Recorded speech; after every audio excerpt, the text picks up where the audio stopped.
Hello, I'm Stephen Cary, and I want to welcome you to Focus Springfield's new show that we're calling The Living Room.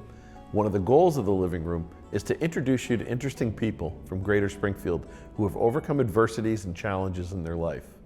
Finding people who are as interesting as John Michael Wallace will definitely be difficult.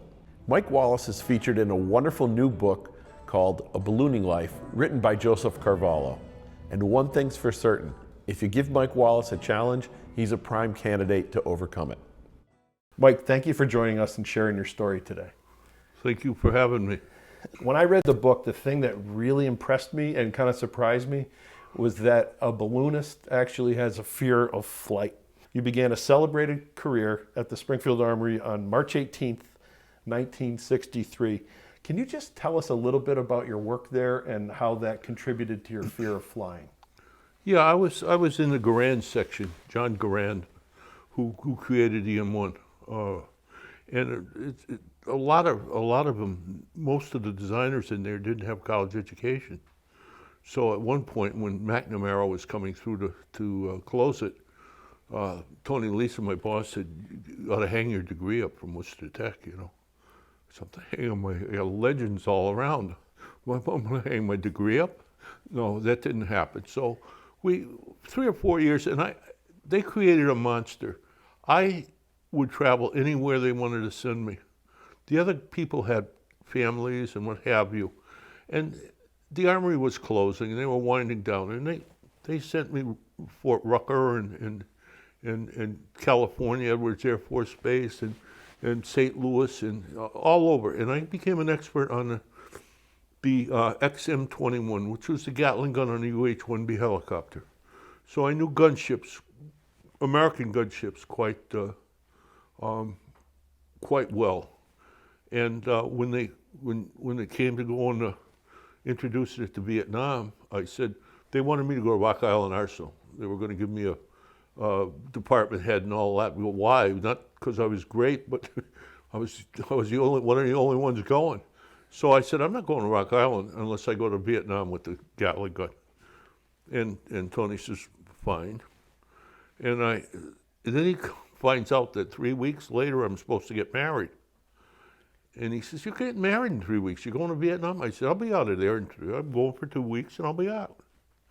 And lo and behold, I got on a gunship over there and shooting sandpans in the river and what have you, and I get hit with a rocket launcher, and it sheared the tail rotor off. And of course, with the tail rotor gone, what happens is you get sucked along by the main blade, and the minute you stop, it'll flatten out, but it'll also start spinning, because the tail rotor is what stabilizes it in that direction. And that's how we came in, with 3 or 4 hours of fuel aboard. I went down and I, as I told you and the book tells you, I had the presence of mind with broken neck and broken back and displacement in both areas, and 14 broken ribs and burns 80% of my body, and broken clavicle. I had the presence of mind to land a half a mile crash, a half a mile from the only neurosurgeon, Dr. Captain Taniguchi, and still very famous in this country, at the main Tonsanut Air Base. But we splattered, and it wasn't pretty. There was another thing that you had the presence of mind when you were in trouble. You weren't an actual That's right. member of the military. Can you tell me about what your status was and what you were wearing and what you did to keep yourself safe? I was wearing a military outfit, but I had a technical observer patch sewn on. So what I did was I threw out all my ID, my wallet, and the technical observer patch I ripped off and threw that out. And as I may or may not tell you, the book goes into it, I didn't have a seat.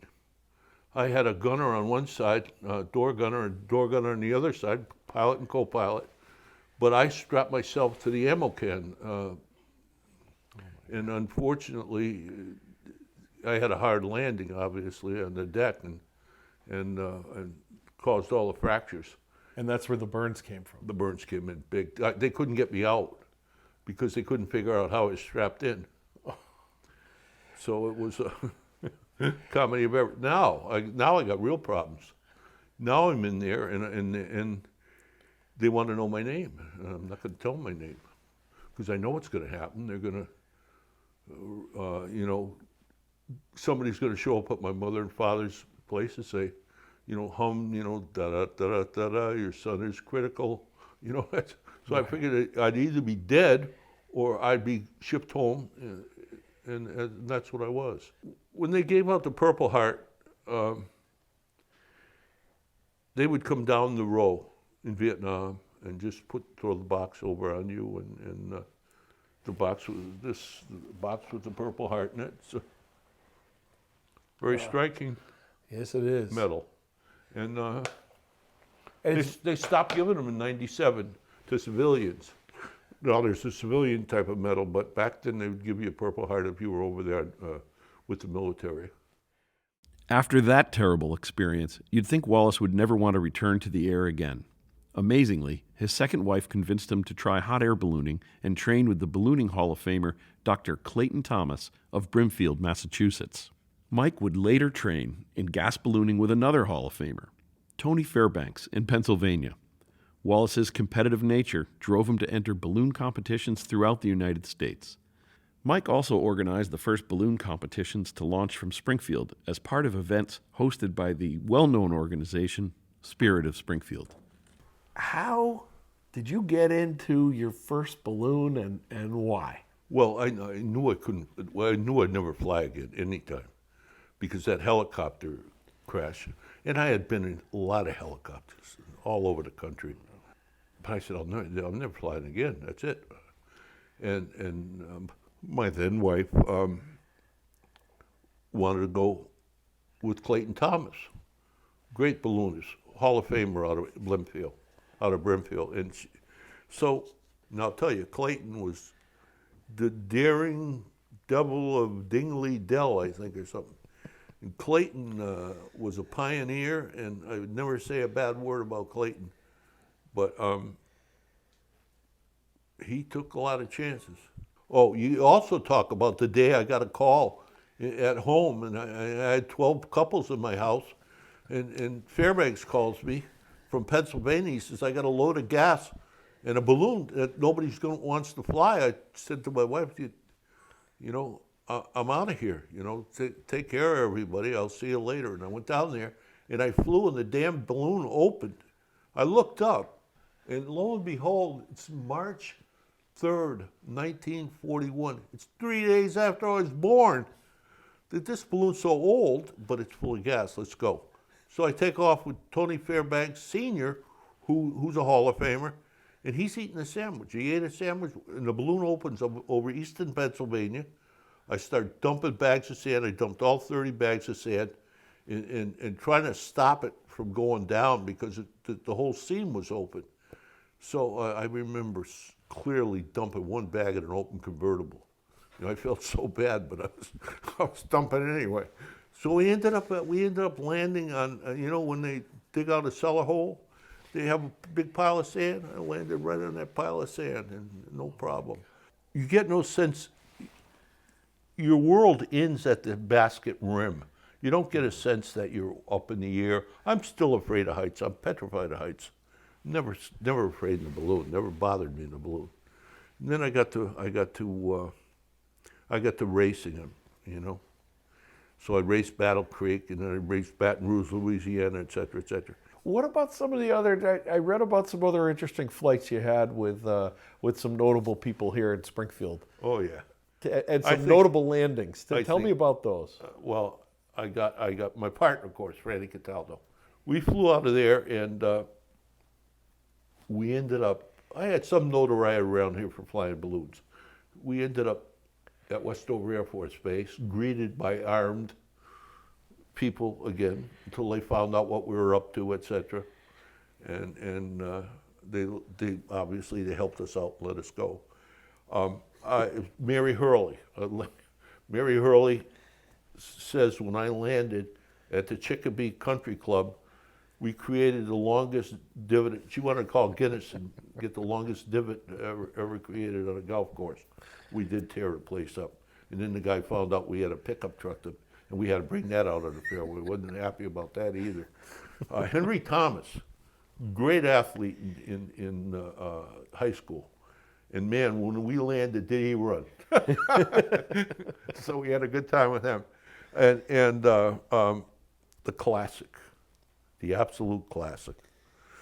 Sister Caritas and I were on a couple of committees together, so she, very respectfully, I'll call her Caritas, and everybody does. So she says, can we fly out of the mountain? I said, sure.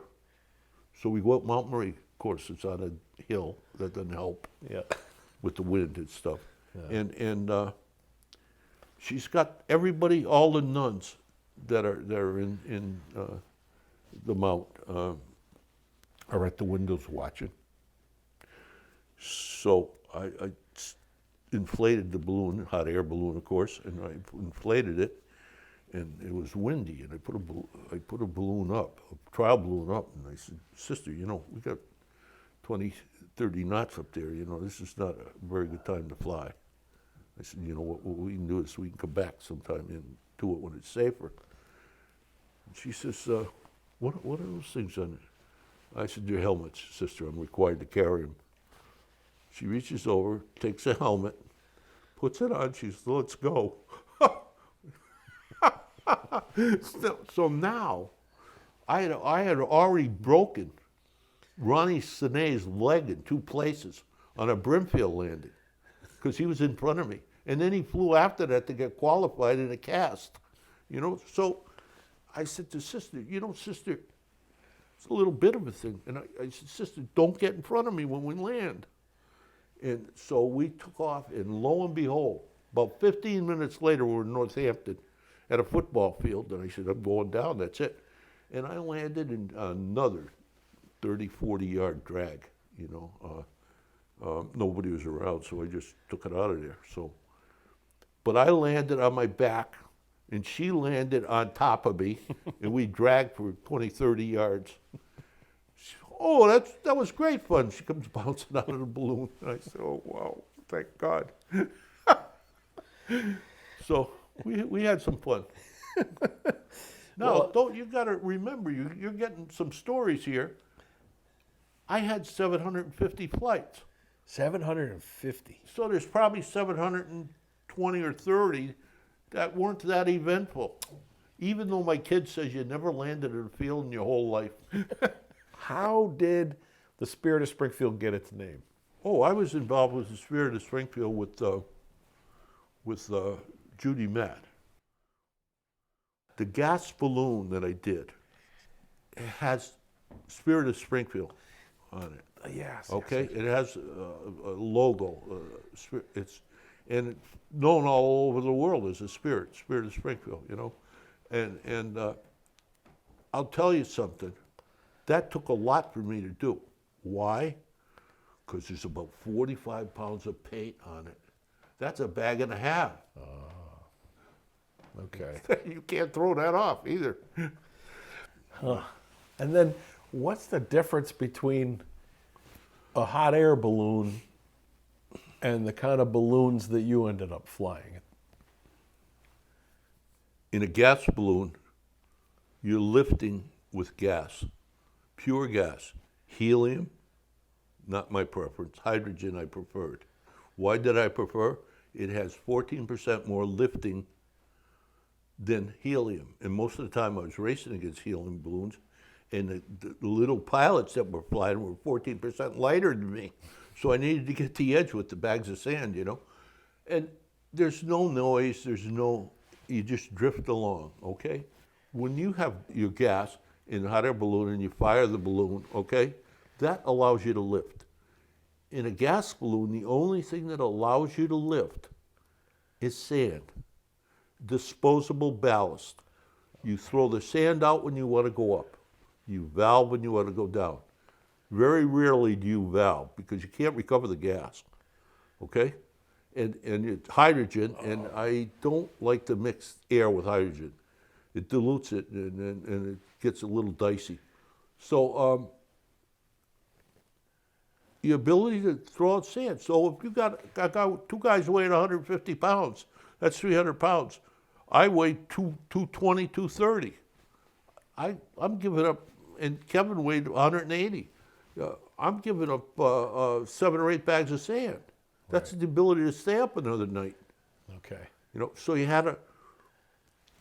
So as I told you before, I went 100 days one time before the race, under doctor's care down the hospital without eating.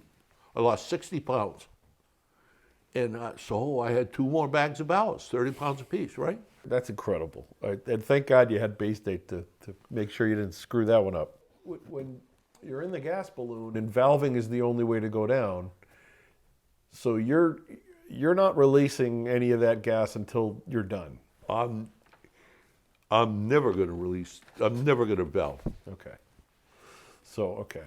No, I'm never going to valve. I can't think any reason. I mean, there could be somebody saying, like sometimes my crew would say, you got a northwest wind or northeast wind that you want down at 2,000 feet. What's your altitude? I would never tell anybody my altitude anyway, because even my crew used to really tick them off, because I don't know who's on my frequency, and if I got 20 knots up there at 12, 15,000 feet, it costs you a lot of money to fill up a balloon, a gas balloon.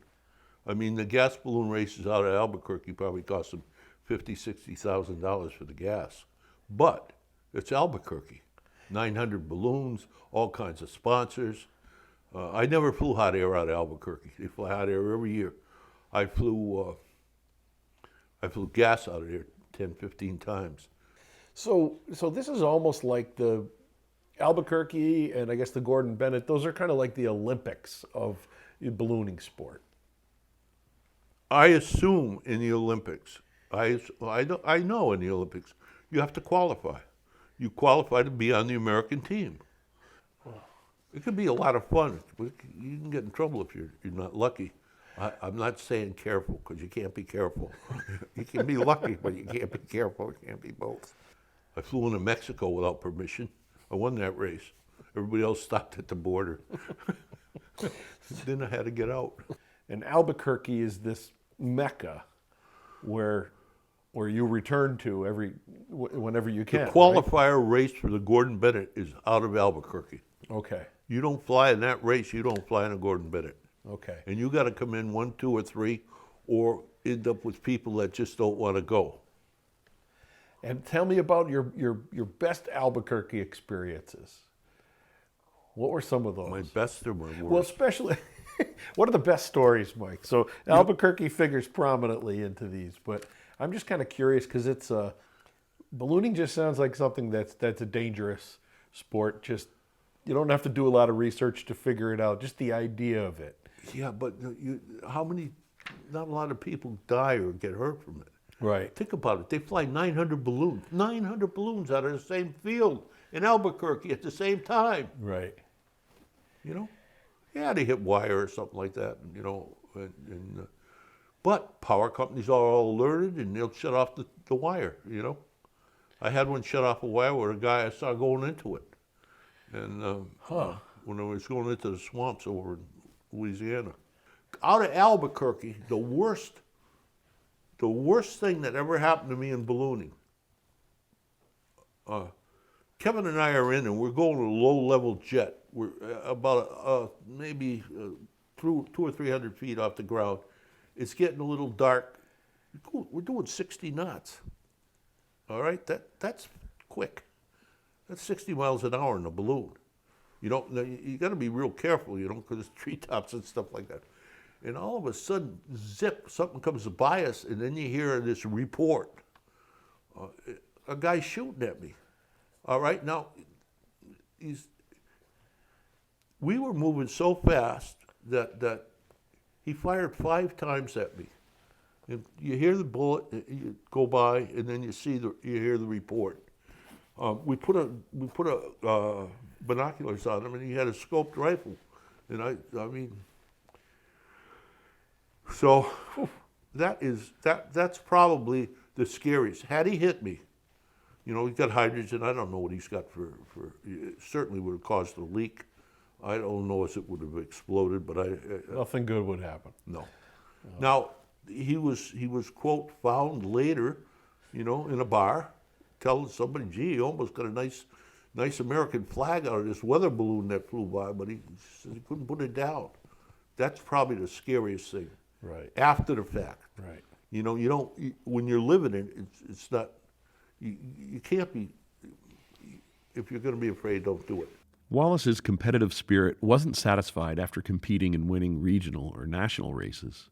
His goal was to represent the United States in the premier international gas balloon race known as the annual Coupe Aéronautique Gordon Bennett, the oldest gas balloon racing competition in the world. Somebody introduced me to gas ballooning and told me that there's this oldest air race in history, the Gordon Bennett, that they fly every year, and the top 3 pilots from the United States go. I said, okay, let's do that. The first time I went over and flew into Gordon Bennett, I came home and Pearl never swore. And she said, where have you been? And of course, at that point, she was suffering dementia. And when one suffers dementia, they don't know the days that passed. I had been gone for a week. She said to me, where'd you go? I said, I went to Europe, Ma. I said, I flew into Gordon Bennett in the balloon. She says, that damn ballooning. I says, Ma, I was representing the United States. She says, how'd you do? I said, I came in 7th. You know, 14, 15 balloon. She said, why'd you bother going? I said, Ma, I represented the United States, you know? I said, I came in 7th. She says, that's 7th in the world, Ma. She says, Michael, 7th is 7th. That was that. And now you know why she did the lawyering and I did the real estate. Great old expression. Every day you get older, your mother gets smarter. It's held every year in the winter of last year's race. And the Europeans were cleaning up, you know, the Germans and the Italians and what have you. So I ended up qualifying. Came in 3rd in some race, I don't remember what it was, and I ended up going over there. And I borrowed a balloon, I rented a balloon, and I took off out of Lech, Austria, and went over, and it gets into detail in the book, but I got into a real jam landing. A river, the Adige River, and a lot of wire, and I ended up finally getting impaled on an American flagpole out in front of an Italian restaurant. They had a series of flagpoles with all the different countries, and man, I hung that German balloon right up on a flagpole. So, and I'll tell you, every place I've ever landed, every place, maybe with the exception of a couple of golf courses I tore up, were happy to see me and always gave me a hand. And over there, they invited me in, bought me dinner, and got me into a hotel that night. No, but that's a good point. I think for me and certainly for our viewers to know that you know, we are hearing sort of the crazy stories, and that a lot of what you did was probably peaceful, beautiful experiences flying. Yeah, some of the most beautiful experiences I had with Ronnie Senez. In Mike's second Gordon Bennett race, his co-pilot was Springfield's National Guard commander, Colonel Ronald Senez. Mike definitely used up one of his 9 lives when they flew over the Austrian Alps. We spoke with Colonel Senez at the Springfield Armory Museum, where Mike Wallace worked before his accident in Vietnam. Well, I ended up ballooning with Mike because after his first Gordon Bennett race, he came home and he said, you know, almost from the get-go, I really would love to have a guy like you with your military mind and your military background. I just need that type of mentality as a co-pilot. So then Mike asked if I, you know, would become his co-pilot. He would send me to the FAA school to get certified. And I thought it was a great idea. Obviously, Mike was a very good friend. At the time, I knew how crazy it probably was, but didn't really understand the insanity of some of the situations we would be in the coming years. But that was basically the beginning of how I ended up being Mike's co-pilot. Oh, I can tell you about the first Gordon Bennett race with Mike. Yes. I think, as you already know, we were in Lech, Austria, which is 4,500 feet above sea level. So we were embedded up into the Austrian Alps. And Mike wasn't really feeling too well. Mike had gotten sick right before we flew. So he had a blanket over him. He had a fever. But Mike wasn't going to let that bother him. So it was kind of funny. We're getting ready to launch, and a race official comes up and he says to me, "Are you prepared to fly this balloon if you have to?" And I looked at the guy and I said, "If Mike can move his lips, I can fly this balloon." And Mike just cracked up laughing. The guy just shook his head and walked away, So we launched, and things were going great. But the problem, as Mike already, I'm sure, explained, is there's wires going through these valleys in the Austrian Alps. Some of them are electric, some of them are cable car wires, and you don't know where they are. And at nighttime, it's very difficult to maneuver through there. And sure enough, 30 or 4 minutes after launch, we were great flying through the Lech Valley, and bang, we hit a cable car line. And those cables, obviously, they carry cable cars full of people to the tops of the mountains. So we're thousands of feet off the ground, and the cable is about 2 inches thick, maybe more. So here we are.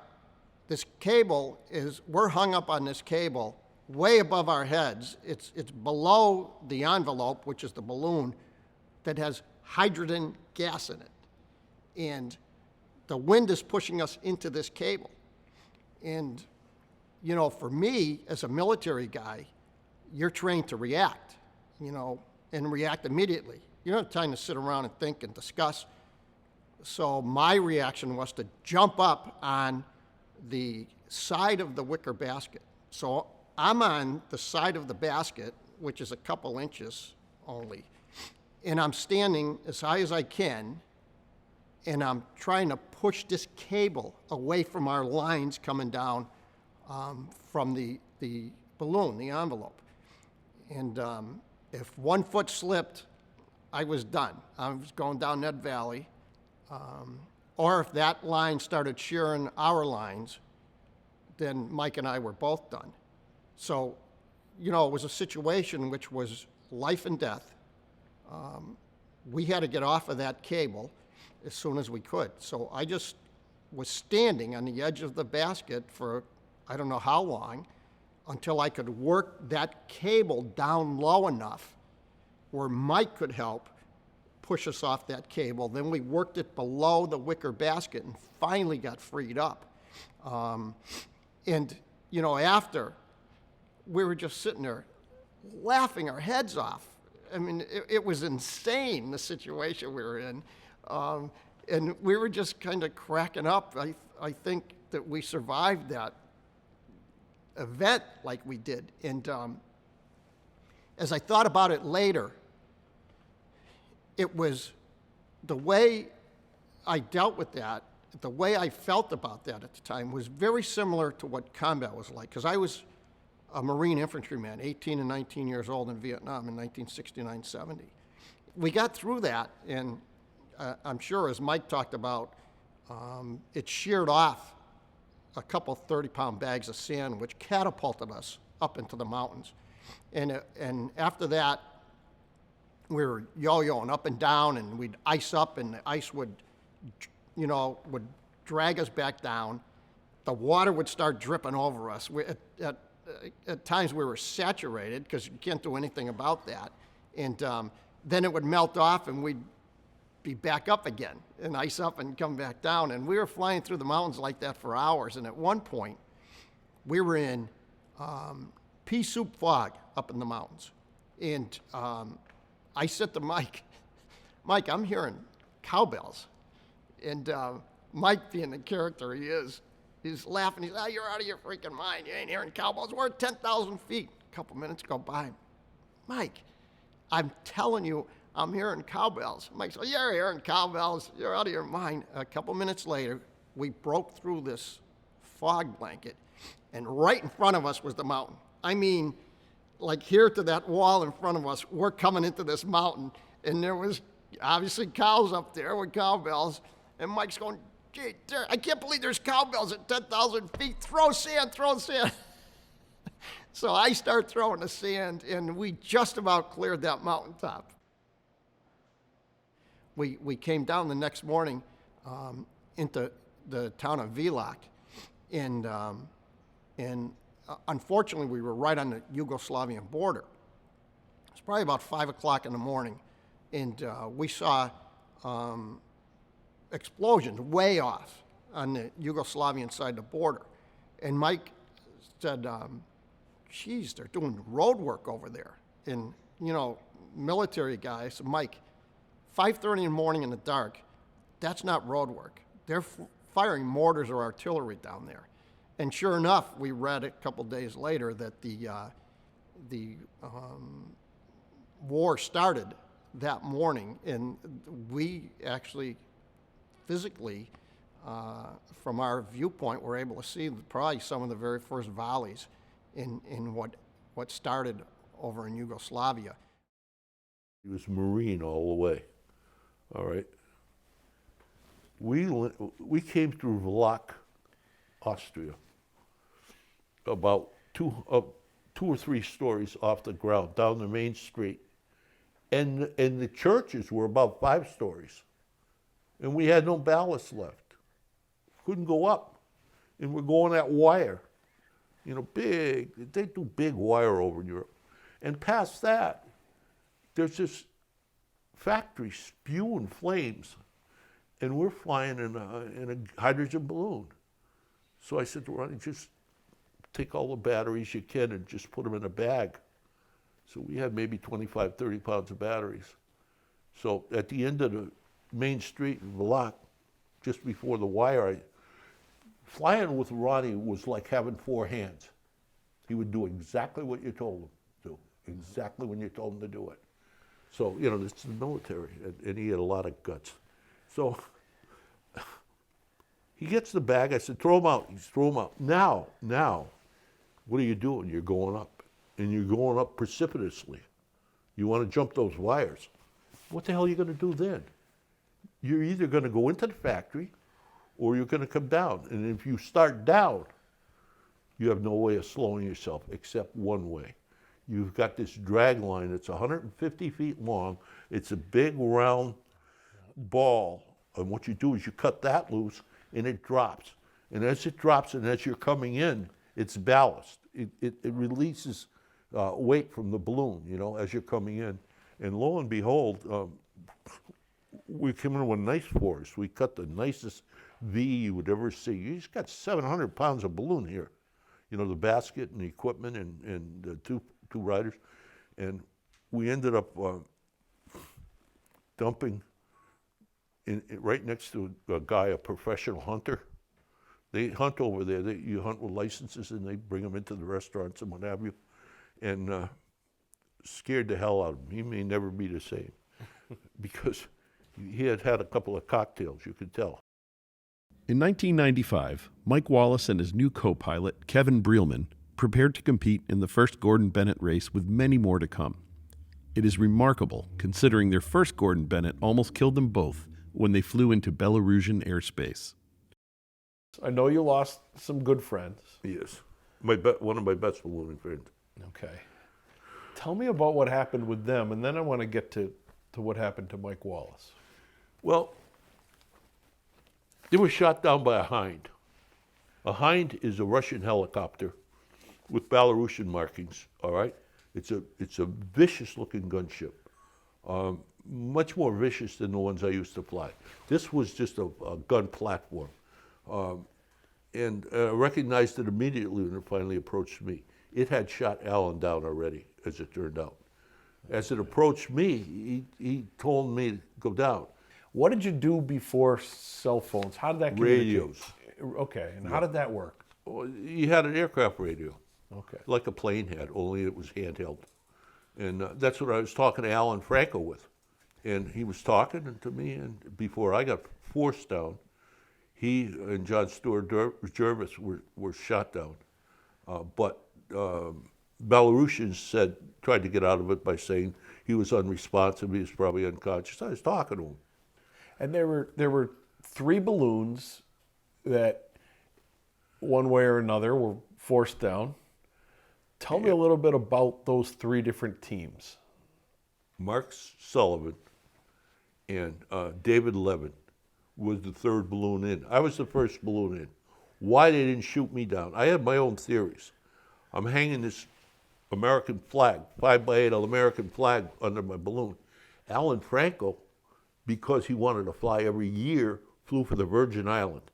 John Stewart Jervis was a Virgin Islander, so they were flying the Virgin Island flag. Mark Sullivan and David Levin were the 3rd balloon in. There's a couple that might have beaten me too after I landed, because Are they Americans? oh, they sure are. Okay. Yeah, Levin's a Hall of Famer. Mark Sullivan's a Hall of Famer. I'm flying against guys that know what they're doing, Right. The 5x8 American flag was down below me. Okay. Probably saved my life. So that's what you think saved your life in Belarus? Oh, why would they shoot? I came in first. I was in first. Right. I was 20 kilometers ahead of him. I was 14, 15 miles ahead of him, Right. Why right, would they right, pick him and not me? Right. The Hind certainly saw both of us. Levin and Mark Sullivan said a jet put him down. He was just coming in, and they held him for a day. Right. Then all of a sudden, it's like anything else. Once something hits worldwide that a balloon's been shot down in the prestigious Gordon Bennett, that goes on a wire all the way around. Now what are you going to do with this other balloon? Right. You're certainly not going to admit that you were wrong. Right. And they said he was unconscious. They said he didn't answer his calls. That's bull. I was on the horn with them. Right. It was unfortunate, and recognized it immediately when it finally approached me. It had shot Alan down already, as it turned out. As it approached me, he told me to go down. And it's the same pilot? The same helicopter pilot? yeah. Oh, boy. Here's where, here's Pinsk, okay? And this is the Pinsk Swamp. It's as large as Rhode Island. And it is just a god-awful place, and I'm in the middle of it now, and I'm down. He put me down in there. He never followed me down, and I'm wondering why, he is capable of following me down. So you were up at 12,000? I'm at 12,000 feet. Alan, I think, was at 8 when he was shot down. And he never followed me down, and I'm saying to myself, why? Now, I found out why. They were releasing flares and shooting heat-seeking missiles at the flares. All right, I was in the middle of a target range in Belarus, and of course he didn't come down because he's got flames shooting out his back end on the helicopter, right? And he's going to stay up there. I don't have the problem, but it occurs to me you have a little bit of a problem. Because the only way you go down is to do what? To valve. And what does it do? It releases hydrogen. So I'm a little concerned, although I needn't be. And we went down. And the funny part of it is I went down to Berosa, and I ended up in David Gordok. And this is one of the staging areas, in that staging area that the Russians were staging in Belarus to go into Kyiv. Kyiv is just a little bit southeast, I think, of the Belarusian line. So that's what they're going at right now as we speak. You know, they've got it surrounded. But And what happens when you get down into this swamp? Kevin Brielman is a classic. My co-pilot. I'm not a detail guy. This guy was a tremendous detail guy, all right? And he knew the equipment back and forth, right? So I'm down there and I figure I got to walk out. And I ended up with a guy who spoke English, I don't know, in the middle of a swamp.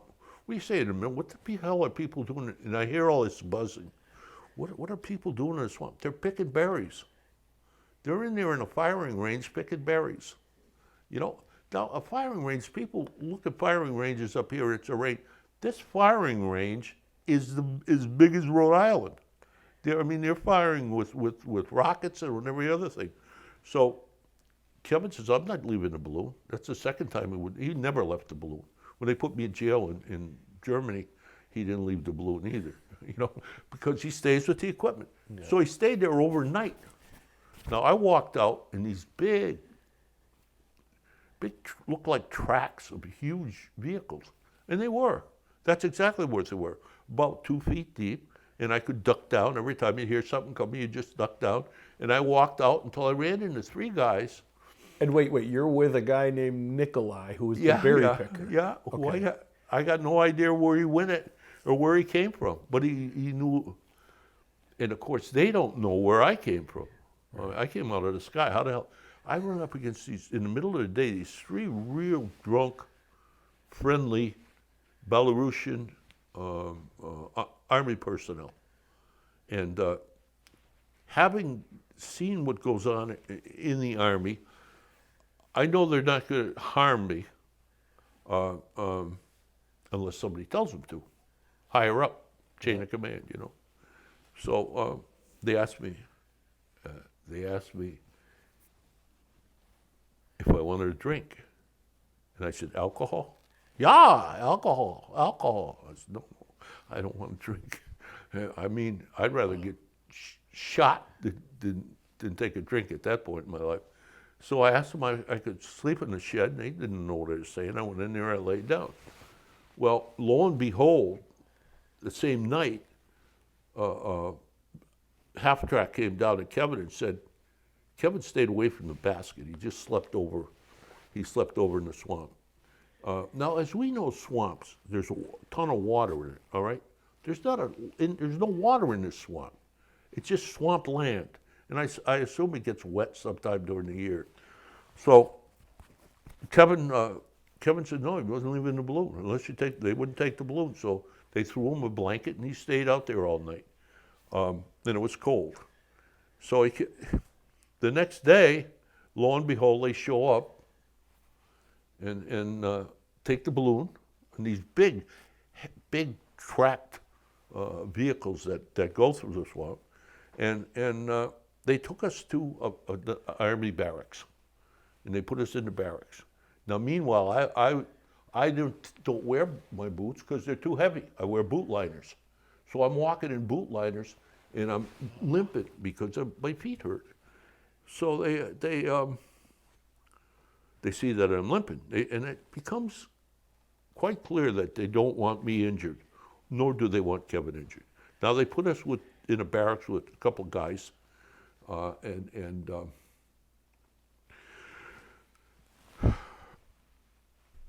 I'm in a town of 11,000 people.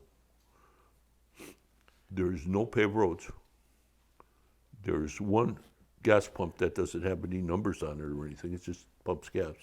And there's one gas vehicle, one car. That's the whole town. Well, I got a chance in my boot liners to walk into town with full escort all the time, and went into a store. Nothing. They don't have toilet paper. They don't have anything. So they bring you to that barracks. How do you end up getting out of Belarus? So well, first of all, you still haven't heard yet of what happened to your friends who perished. No. Tell me about that, and then how do you end up getting out? His chase crew, who was his brother, Vic Franklin, ended up my chase crew for years after that, came in and just mysteriously appeared. One day, and they spit me out like it was, they loaded it all in the vehicles, they helped, they were very helpful, and Vic drove out. Now, at that point, they told me that or maybe even before, they told me that Alan and John Stewart Jervis had been shot down. And they were in David Gordak. And so Vic wanted to go in, and was it going in deeper into Belarus, wanted to go in and see his brother's remains and what have you. We were met there by a person from the American Embassy, and she assured us that it was Alan, that there was identification, but it didn't look, his body didn't look very good, and it's probably just as well if you pass. So we did do that, and we left, and she escorted us to the border.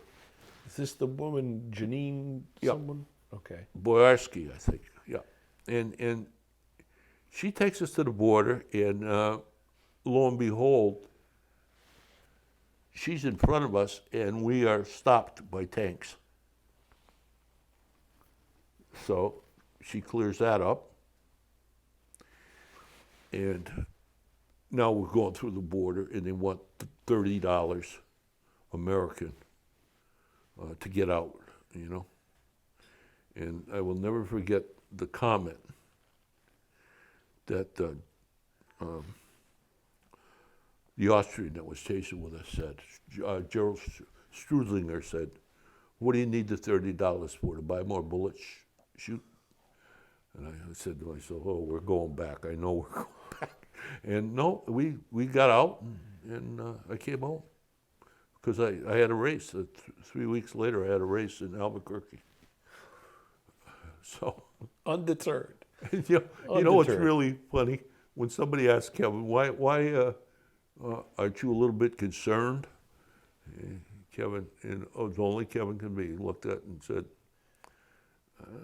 "We're not bothered. He says, they don't have that kind of helicopter over here."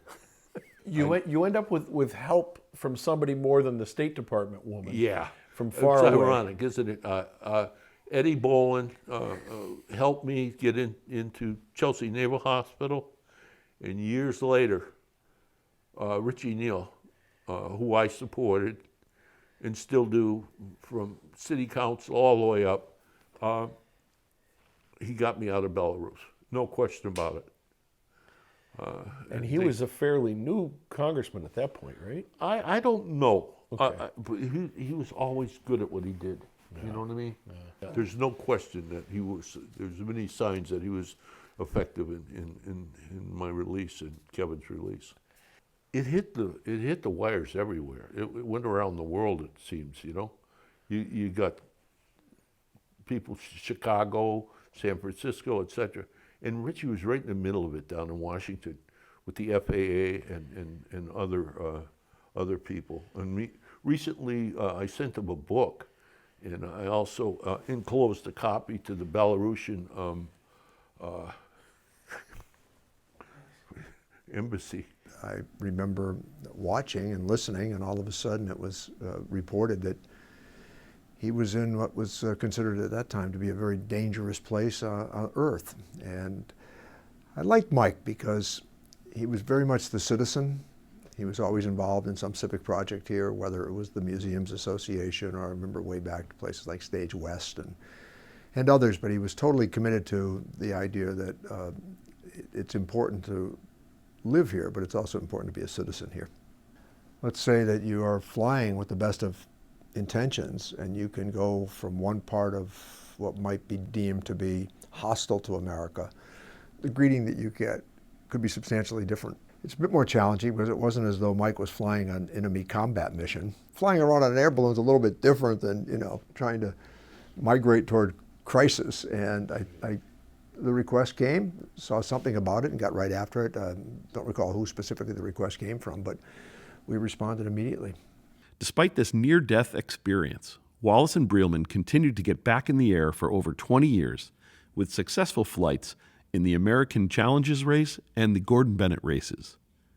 The dynamic duo launched out of many European nations such as Austria, France, Germany, and England. This documentary only covers a few of Mike Wallace's most notable adventures. The book by Joseph Carvalho details many more adventures. Well, I want to thank you for sharing this story, and now I think our viewers will know when I said that it's going to be hard to find somebody with someone as interesting of a life who has gone through so many challenges and met them and overcome them. I really want to thank you for sharing your story. Thank you for having me. The Springfield Republican has published the book A Ballooning Life, The 9 Lives of J. Michael Wallace, written by historian Joseph Carvalho III. It chronicles the daring adventures of one of America's most successful competitive gas balloonists. This documentary tells his story and relives some of Wallace's most remarkable and dangerous ballooning experiences. We want to thank you for watching the first episode of Focus Springfield's new show called The Living Room. Be sure to join us in the future when we go to other living rooms to meet other people who have contributed to Greater Springfield. Stay tuned, and thanks again for watching.